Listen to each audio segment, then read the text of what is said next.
There are moments in life we never forget. Moments that feel small at first, but later become the turning point that defines our entire destiny. Joseph never believed in signs or warnings or messages. But on the day everything began to crumble around him, on the day life hit him harder than it ever had, a message came for him. A message he didn't expect. A message he didn't ask for. A message that arrived just before it was too late.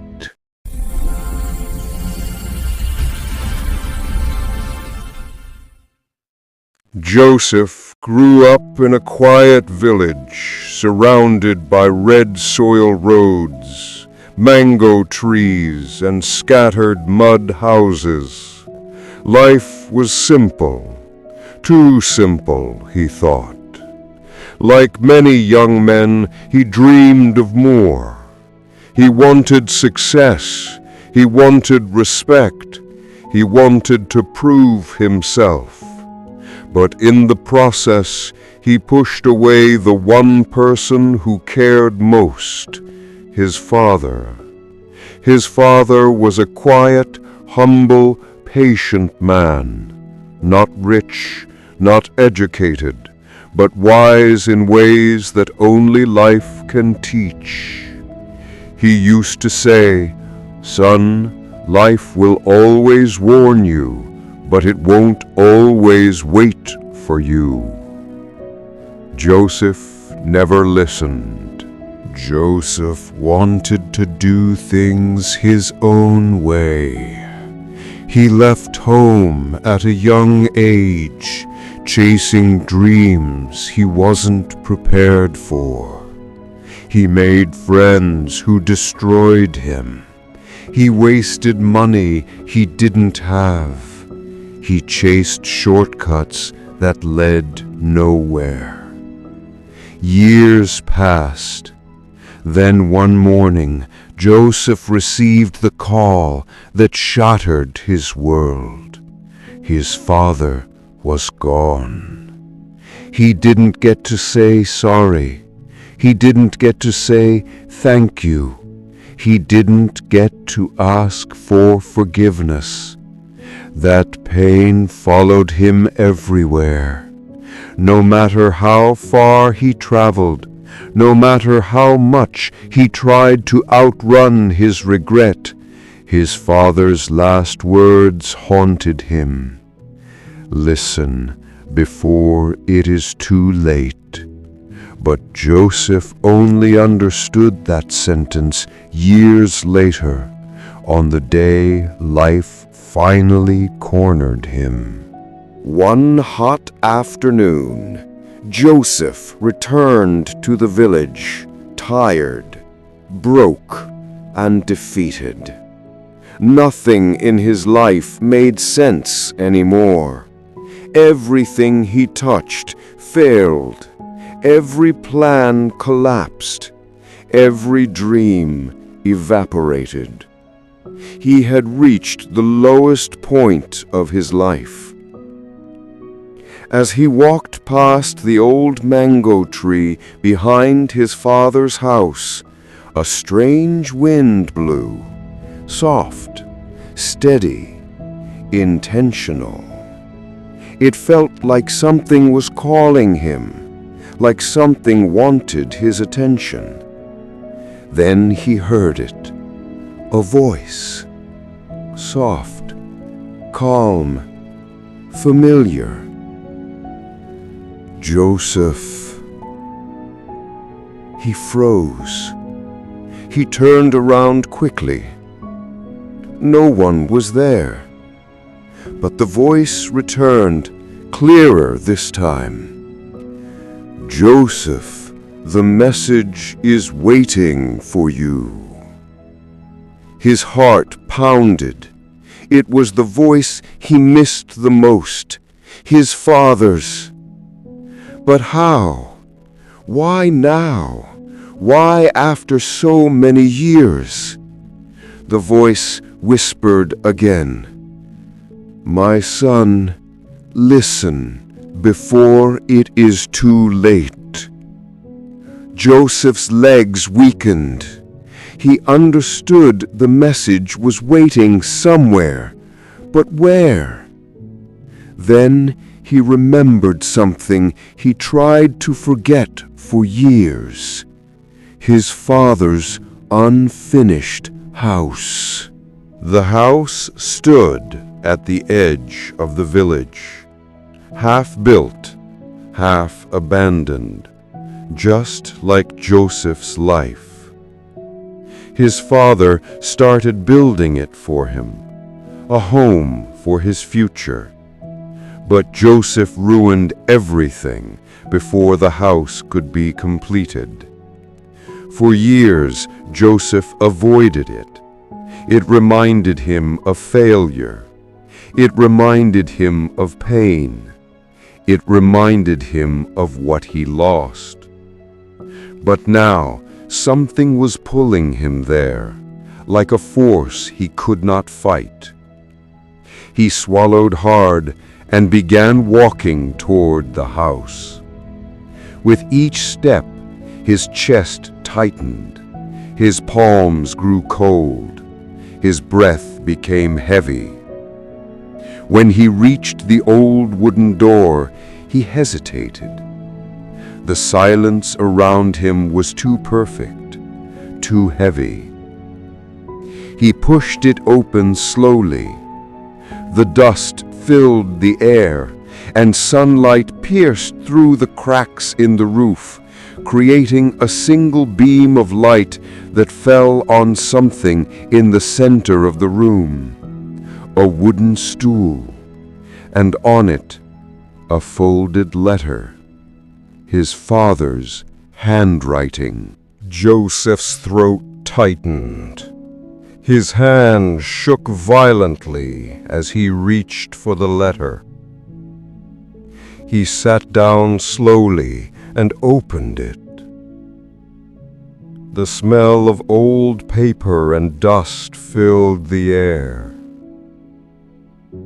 It began with a sentence that shattered him. "My son, if you are reading this, then life has finally humbled you enough to listen." Joseph fought tears. The letter continued, "I know you will wander far. I know you will choose the hardest roads. But I also know you will return when your heart becomes weary." Joseph covered his mouth. He couldn't hold himself. Tears fell freely. The letter went on. "You are not a failure, my son. You only lost your way. But losing your way is not the same as losing your future." Joseph inhaled sharply. Then came the message Joseph needed his whole life, the message he ignored, the message that could have saved him years of pain. "My son, the reason your life has been falling apart is this: you forgot who you were meant to become, but life didn't forget you." Joseph cried harder, but the letter wasn't done. His father had written 7 truths, 7 life-changing messages Joseph needed to hear before it was too late. His father wrote, "You blamed people. You blamed the village. You blamed poverty. You blamed friends. But you never blamed your decisions. Change does not begin with miracles. It begins with responsibility." Joseph wiped his face with shaking hands. You kept saying, tomorrow, next week, next year. But time is not your servant. It does not obey your convenience. It moves with or without your readiness. You pushed away family. You ignored wise people. You followed friends who misled you. You avoided people who loved you. Joseph felt guilt crush his chest. His father wrote, "I warned you not to follow certain paths, but you thought I was limiting you. You thought advice was control. You thought correction was punishment." Joseph lowered his head. You had dreams, but no discipline. You wanted success without consistency. You planted nothing but expected harvest. You chased shortcuts. You forced opportunities. You begged for things that would destroy you. Joseph felt something shift in his spirit. You think life has ended for you. You think you have failed too much. But hear me, my son. As long as you are breathing, God is not finished with you. Stand up again. Rebuild again. Believe again. Joseph dropped the letter and broke down completely. For the first time in his life, he was ready to listen. He stayed in that unfinished house for hours, crying, praying, reflecting. Then something inside him shifted. A strength he didn't know he still had rose within him. He wiped his tears and whispered, "I will not waste my life again." He stepped outside. The sun was rising. A new day had begun. A new Joseph was being born. Over the next months, Joseph changed everything. He apologized to people he hurt. He rebuilt relationships. He distanced himself from destructive friends. He worked with discipline. He saved money. He helped neighbors. He became responsible. He became humble. People began to notice the change. The village elders noticed. Children admired him. Even those who once doubted him began to respect him. Joseph learned something powerful. Healing does not happen overnight. Growth does not happen in comfort. Transformation does not happen by accident. It happens when you finally listen to the message life has been trying to give you. One evening, Joseph returned to the unfinished house, but this time it didn't feel like a place of regret. It felt like a place of purpose. He stood inside, looking up through the broken roof at the stars, and he whispered, "Papa, I heard you. I finally heard you." Then he said something that completed his transformation. I will become the man you always believed I could be. And from that night on, Joseph never lived the same again. This is not just Joseph's story. It's your story. It's my story. It's every human being's story.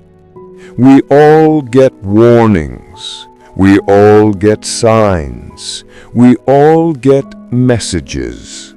Some come early. Some come late. Some come softly. Some come painfully. But the truth remains. Life will always try to guide you before it is too late. The question is, will you finally listen?